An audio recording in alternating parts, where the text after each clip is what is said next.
Apologies for that dramatic opening where I'm stalking the Amazon driver, but kind of a nice surprise. Streets of Mos Eisley showed up from Amazon today, a bit ahead of schedule. It was already going to be a month early, and then it sent something out saying that it was going to come Wednesday, and then I got the notice that it was actually out for delivery today. So all around pleasant surprise from Amazon. And this being the first sort of tangible release from Hasbro's Vintage Collection Return to Tatooine campaign. Let's have a look. And here are the contents.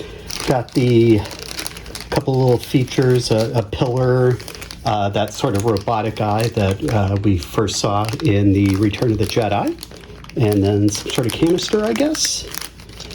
Part of the wall structure, and then a couple of crates. Apologies to the carded collectors. I will be ripping this open shortly, but super great picture of I guess a drunk Jawa, or maybe he just lost too much money in the cantina. And that is for people who care about such things, VC 342. So here's the main archway, step foundation for the door. And here's the door piece. Another door piece, and they all have the sort of, if you have any of these play sets, you'll recognize the 3-pin and 3-hole receptor parts that allow you to plug these in to each other. So sort of replicating how it appears on the front of the box. These just plug in like so, and then pop that guy right there. And get rid of our front of the box there. And that would plug in right there. Very nice. And except for the Endor bunker, this is the first play set. Although, I mean, Hasbro doesn't actually call them play sets, but it's the first play set that's actually the exterior of a building. And I think we're meant to. Oh, good. It has like a functioning plastic door as opposed to that cardboard monstrosity as part of the Navarro Cantina. But let's go down to eye level and have a closer look at this. All right. Now let's attach the little parts. So based on the picture, the little, I guess that kind of a tilting mechanism, which doesn't work. It's just for show. Plugs in right here, so it just snaps onto that. So, although interesting, be kind of a cool feature if it doesn't have this, but if that allowed to close, so you could not have that extended out. So, but very cool. I mean, that is a very cool thing. Just plugs into. Just plug in here, or I'm not sure how this one's supposed to go.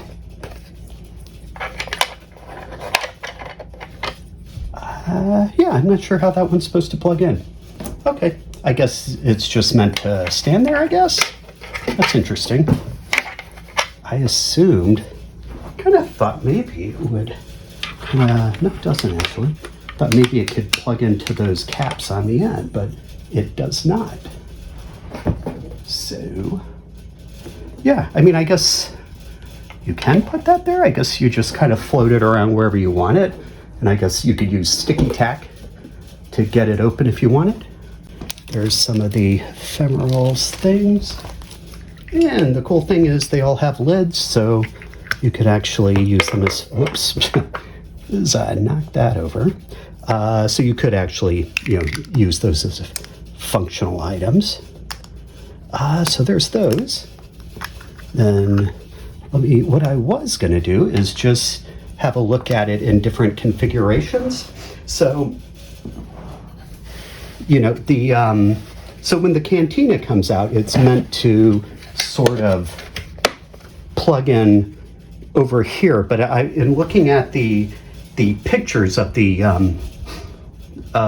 Cantina on the HasLab site, it doesn't appear to actually have holes to plug into, so I guess it can just, just set next to it. And here, let's take a look at it in sort of different configurations.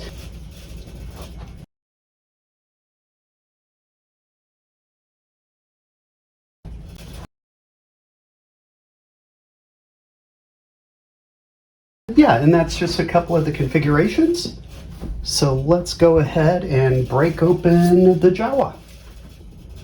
All right, let's get him out of his packaging here.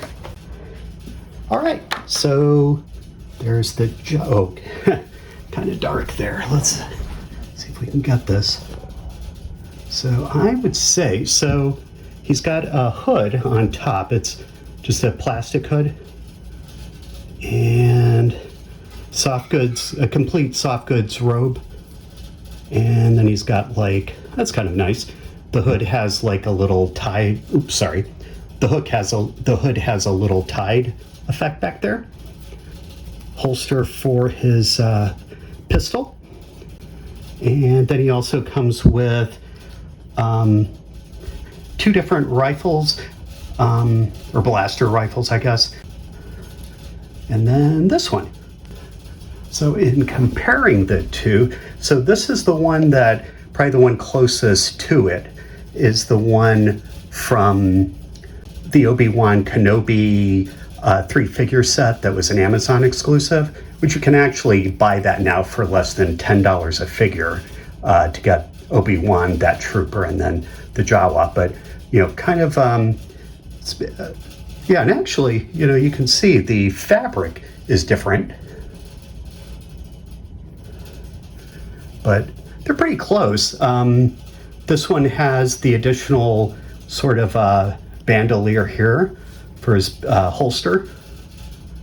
And then this one has like a this one has like a plastic vest on it in addition. And kind of a nice, let's see if I can get that to show.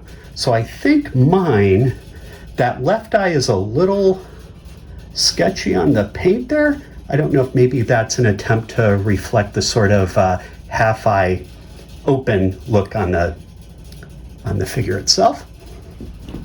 Prior to these 2 Jawas, I think the only kind of previous soft goods Jawa was the one from the Legacy collection, basically the one that comes with the security droid. That one I think is probably, it's just, that one's probably like my favorite Jawa. But, you know, I just like having variety of these so that, you know, every figure doesn't look the same like in the old Kenner days there. As much as I love Kenner. All right, and with that, we can kind of picture how the Cantina will figure into this. And, you know, obviously something to look forward to whenever that gets released later this year. Again, if you made it this far, thanks for checking the video out and hope you found it useful. Thanks.